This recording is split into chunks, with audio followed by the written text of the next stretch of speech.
Hi, this is Ray from WeSpeak.com. Today we're going to talk a little bit more about the homeless situation in Bellingham. Before we dive into that Jerry Field situation, or the Civic Field you might call it, Charlie Crabtree at the Fourth Corner did a tremendous article on that. Check it out and you'll read about that.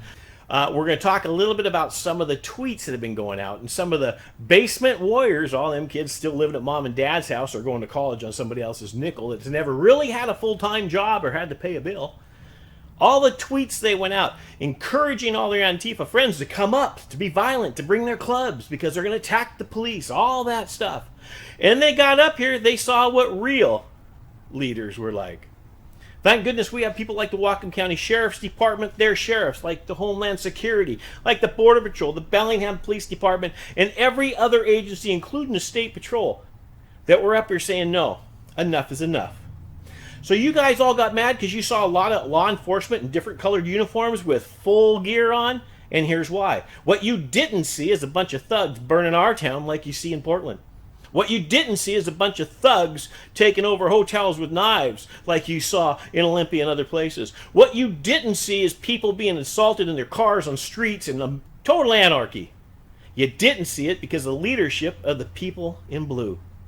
And that's what we call a thin blue line. We're proud of that line. Because the thin blue line's not racist. The thin blue line has always been there, and it represents the people of law enforcement who stand between the good and the bad. The people in law enforcement who make it their point to stand the line and protect you. So from WeSpeak.com, we're proud of our law enforcement. We support our law enforcement, and if you don't like it, don't come to WeSpeak.com. Because here, we will always back the people of law enforcement.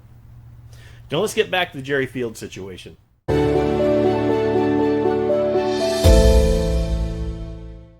Behind us is the new camp set up at Civic Field. Now we know it's going to be taken down, but just yesterday the police were called out here by residents of the Haskell Business Center who witnessed fights going on already. A lady has been found, apparently passed away already, and then yesterday a guy was wielding an axe at pedestrians, and the police were called out for that. So we're going to keep an eye on this and see what happens. Just remember, relocating a camp doesn't help anybody. It doesn't change anything. Relocating the camp just moves the problem. If you want to fix a problem, you got to fix the cause. That's why we got to support places like the Lighthouse Mission.